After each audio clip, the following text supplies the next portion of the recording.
Good evening, everybody. Welcome to ICU Primary Prepcast, a learning aid focused on basic sciences for preparation of ICU primary examination.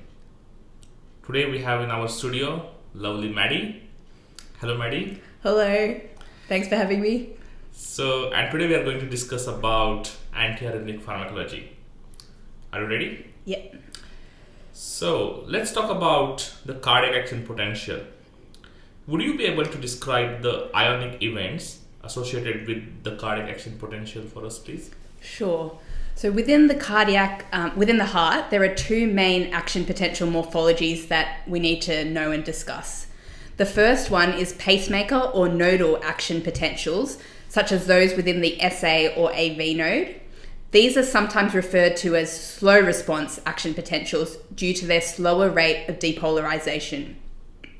The second type of action potential morphology are in non-pacemaker or fast response action potentials, such as those in cardiac conducting and contractile myocytes.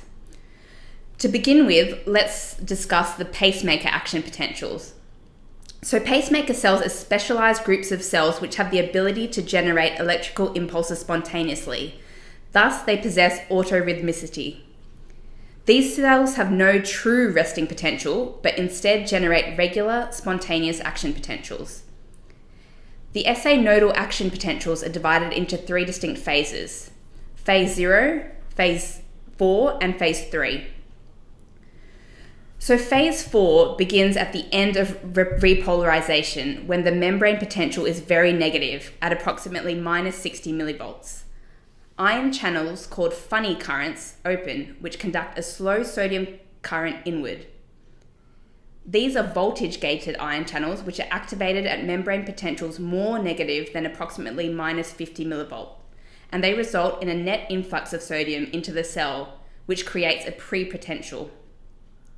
This is assisted by the activation of transient or T-type calcium channels, which push the membrane potential to a threshold of about minus 40 millivolts.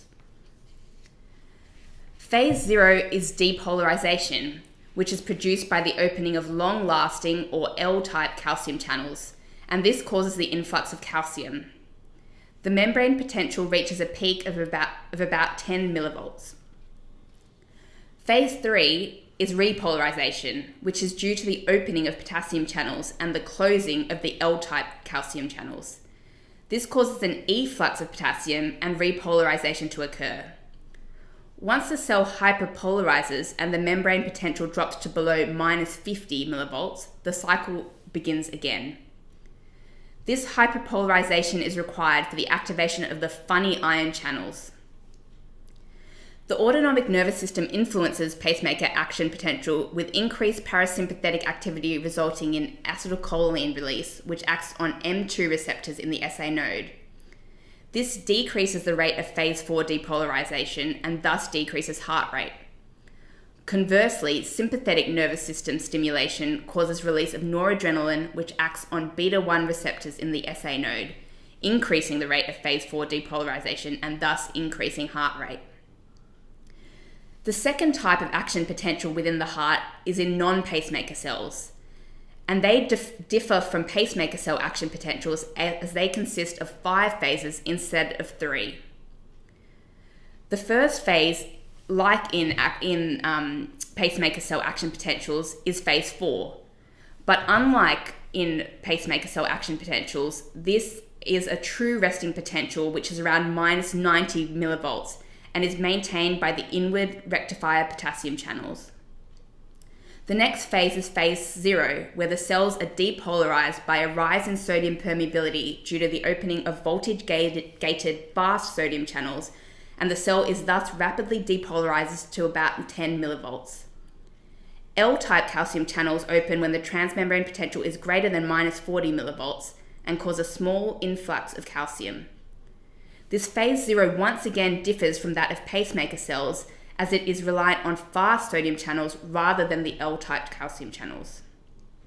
The next phase is phase 1, which consists of initial repolarization caused by the closing of these fast sodium channels and the opening of transient outward potassium channels. Phase 2 is the Plateau Phase due to the opening of L-type calcium channels causing an influx of calcium, which is offset by the efflux of potassium via delayed rectifier potassium channels. Both Phase 1 and Phase 2 are not present in pacemaker action potentials. Phase 3 is repolarization due to the closing of these L-type calcium channels and the ongoing efflux of potassium via the delayed rectifier potassium channels. As we can see, non-pacemaker cell action potentials therefore differ from pacemaker cells as they have a Phase 1 and Phase 2, and depolarization relies on fast sodium channels rather than L-type calcium channels. Thank you. Now that you have outlined the basic physiology of cardiac action potentials, we will move on to anti-arrhythmic agents. Would you be able to classify anti-arrhythmic agents using Vaughan-Williams classification and briefly outline their mechanism of action? So the Vaughan-Williams system is the most widely employed scheme for classifying antiarrhythmic agents, and it identifies 4 separate categories of drugs. The first one is sodium channel blockers. These drugs bind to the fast sodium channels, which reduce the slope of phase 0 in non-pacemaker cells. It decreases the rate and amplitude of phase 0, which causes a decrease in conduction velocity in non-nodal tissue. This can be an important mechanism for suppressing tachycardias that are due to abnormal conduction. Sodium channel blockers also decrease the slope of phase 4 in pacemaker action potentials, which can suppress abnormal automaticity. Sodium channel blockers are further subdivided into classes depending on their effects on the duration of the action potential and the kinetics of the channel blockade. Class 1A are those that prolong the action potential duration and dissociate from the channel with intermediate kinetics, for example, quinidine. These drugs increase the effective refractory period due to some potassium channel blocking activity. Type 1B are those that shorten the action potential duration and dissociate with rapid kinetics, e.g. lignocaine. Due to their rapid kinetics, these drugs are particularly useful when the cardiac cell is depolarized or firing rapidly, such as in ventricular arrhythmias. These drugs decrease the effective refractory period as they have no potassium channel blocking activity. They have minimal effect on the rate of rise of phase 0 and on conduction velocity. The final subtype is 1C, which are those with minimal effects on the action potential duration and those that dissociate with slow kinetics, for example, flecainide. These drugs decrease conduction velocity and they markedly slow phase 0 depolarization. As outlined in the previous question, pacemaker cells do not rely on fast sodium channels for depolarization. Therefore, sodium channel blockers do not have direct effects on nodal tissues through the blockade of fast sodium channels. Type 2 in the Vaughan-Williams system are beta blockers, which are antagonists of catecholamines at beta-adrenoreceptors. They decrease automaticity by decreasing the slope of phase 4 depolarization and by inhibiting sympathetic stimulation of receptors in the SA and AV node. The third type are potassium channel blockers, such as amiodarone.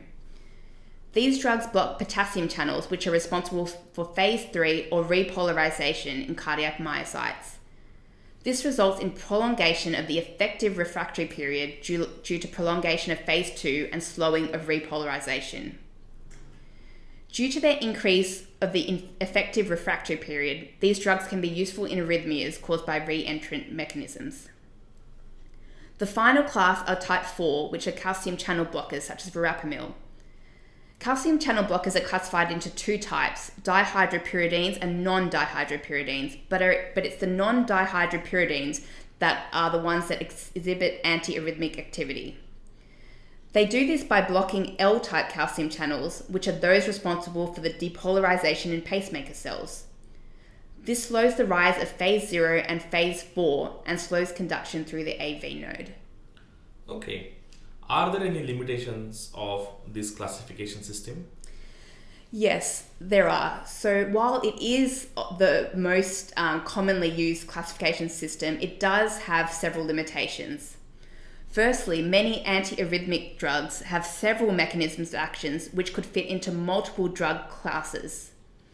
An example of this is amiodarone, which is usually classified as a class 3 antiarrhythmic but demonstrates properties across all of the 4 classes. Another limitation is that several antiarrhythmic drugs such as digoxin, adenosine, and magnesium do not fit into this classification. These drugs are sometimes referred to as the 5th or miscellaneous class of antiarrhythmics. Thank you. One of the drugs that you mentioned is amiodarone. This is very commonly used in the intensive care unit for a variety of arrhythmias. Can you please tell me more about its pharmacology? Amiodarone is traditionally defined as a class 3 antiarrhythmic, as mentioned above, but it does have antiarrhythmic activity that goes across all of the 4 classes. The pharmacology of amiodarone can be divided into its pharmaceutics, pharmacokinetics, and pharmacodynamics. In terms of its pharmaceutics, amiodarone is available in both tablet form of 100 or 200 mg strength or as an IV solution containing 50 mg per ml.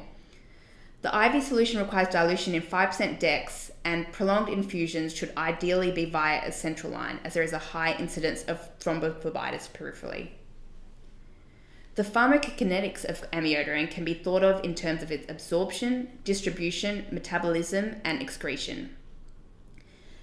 Amiodarone's absorption is erratic and variable when given orally, with a bioavailability ranging from 22 to 86%. In terms of its distribution, oral amiodarone has a large volume of distribution of approximately 66 litres per kilo. IV amiodarone rapidly redistributes with a decrease to 10% of peak values within 30 to 45 minutes after completion of the infusion. It is over 95% protein bound and accumulates in adipose tissue and highly perfused organs. In terms of the metabolism of amiodarone, it undergoes first-pass metabolism in the gut and liver, and the principal metabolite has a longer half-life than amiodarone. Amiodarone's elimination half-life consists of a rapid component of 3 to 10 days and a slower component of several weeks. It is mostly excreted by the liver and GI tract by biliary excretion. In terms of its pharmacodynamics, amiodarone, as mentioned above, is a potassium channel blocker, thus prolonging the action potential duration and the refractory period in all cardiac tissue. However, it also blocks sodium channels with a high affinity for those that are inactivated. It inhibits sympathetic stimulation and has calcium channel blocking activity. The end result of this is a decrease in sinus node automaticity, decreased conduction velocity through the AV node, negative inotropy and chronotropy, increased action potential duration, and increased refractory period. Amiodarone unfortunately has numerous side effects which can be divided by system. So in terms of its cardiovascular effects, it prolongs the QT interval, can cause bradycardia, heart block, and can sometimes be pro-arrhythmogenic. Respiratory effects include dose-related pulmonary toxicity, fibrosis, and pneumonitis. Hepatic effects include transaminitis. Amiodarone can cause photosensitivity, blue-grey discoloration of the skin, and corneal microdeposits. Its GIT effects include nausea, vomiting, anorexia, and constipation. Its endocrine effects are due to the blocking of the peripheral conversion of T4 to T3, and also being a potential source of inorganic iodine, which can make patients either hyper or hypothyroidism. The CNS effects include peripheral neuropathy, tremor, and insomnia. Amiodarone also has numerous important drug interactions, mainly through pharmacokinetic mechanisms.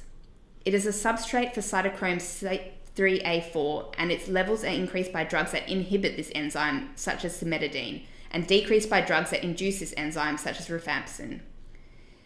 It also inhibits several cytochrome P450 enzymes and can increase the levels of many drugs, including warfarin, statins, and digoxin. Great. That was a very comprehensive answer. So let's talk about another commonly used antiarrhythmic agent, that's digoxin. Can you please outline the pharmacology of digoxin? Digoxin is a cardiac glycoside derived from the dried leaves of the foxglove plant. As mentioned before, it does not fit neatly into the Vaughan-Williams classification system, but is an antiarrhythmic used in the treatment of atrial fibrillation or flutter and in cardiac failure. It is available in tablets of 62.5 micrograms or 250 microgram strengths, or as an injection with concentrations between 25 to 250 micrograms a mil. The pharmacokinetics of digoxin can once again be divided into the absorption, distribution, metabolism, and excretion. Digoxin has a bioavailability of 60 to 80% after oral administration, which is decreased by the presence of food. It exhibits 20 to 30% protein binding, and its volume of distribution is 7 litres a kilo. It is not extensively metabolized, but almost 2/3 of its excretion is excreted unchanged in the kidneys, but it does undergo some hydrolysis in the stomach.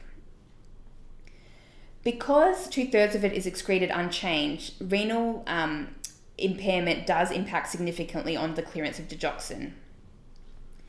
It does have a half-life of 36 to 48 hours in people with normal renal function. In terms of its pharmacodynamics, it binds selectively to the alpha subunit of sodium-potassium ATPase, which causes inhibition of the sodium-potassium exchange. This has both mechanical and electrical effects.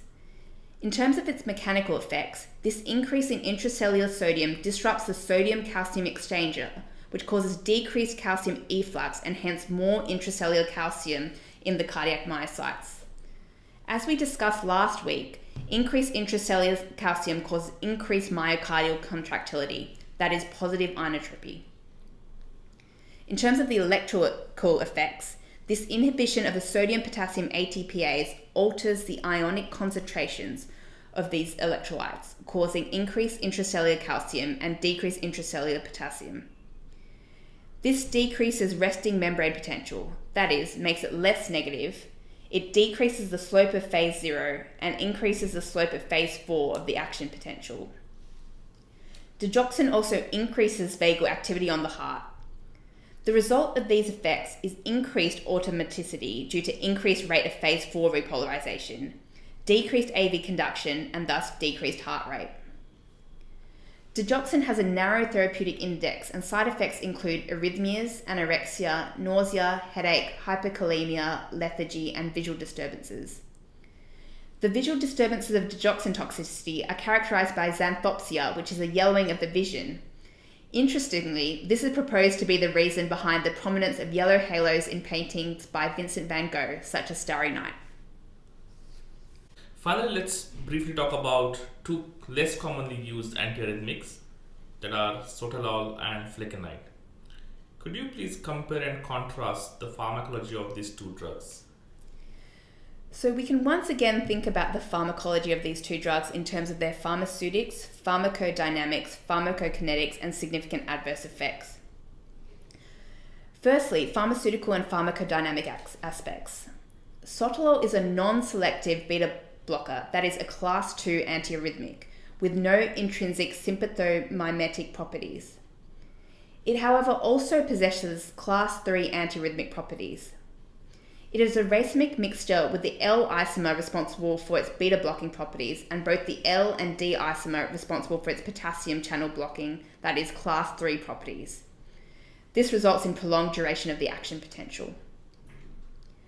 Flecainide, on the other hand, is an amide local anesthetic with class 1C antiarrhythmic properties. It blocks fast sodium channels which are responsible for depolarization of non-nodal cardiac tissue, thus causing slowing of conduction. Flecainide also has some potassium channel blocking properties, but this does not prolong the action potential duration. Both of these drugs are available in IV and oral formulations. Sotalol causes bradycardia, decreased AV nodal conduction, negative inotropy, and prolonged QT interval. Flecainide has minimal effect on heart rate, but also decreases AV nodal conduction and decreases conduction velocity throughout the entire heart, especially in the His-Purkinje system. It also causes negative inotropy. Sotalol is used to maintain normal sinus rhythm in patients with AF or atrial flutter and in the management of ventricular arrhythmias. Flecainide is used for treatment of paroxysmal SVT, AF or flutter, and life-threatening ventricular arrhythmias not controlled by other medications. In terms of its pharmacokinetic aspects, both sotalol and flecainide share several similarities. They are both almost completely absorbed from the gut with an oral bioavailability of 90% or more. Sotalol is not protein-bound or metabolized and is excreted unchanged in the urine, therefore requires dose adjustment in renal disease. Flecainide is about 50% protein-bound, and hepatic metabolism produces active metabolites, which, along with the unchanged drug, are excreted in the urine. So, significant adverse effects. Sotalol increases the QT interval, which can increase the risk of torsades and may worsen congestive cardiac failure due to the decreased sympathetic stimulation. Its beta-blocking activity can also result in bronchospasm. Flecainide can be pro-arrhythmic and can also worsen cardiac failure. Importantly, flecainide should be used with great caution in patients post-myocardial infarction as a result of the CAST trial, which showed a higher mortality in patients treated with flecainide for asymptomatic, non-life-threatening ventricular arrhythmias post-myocardial infarction compared to those receiving placebo.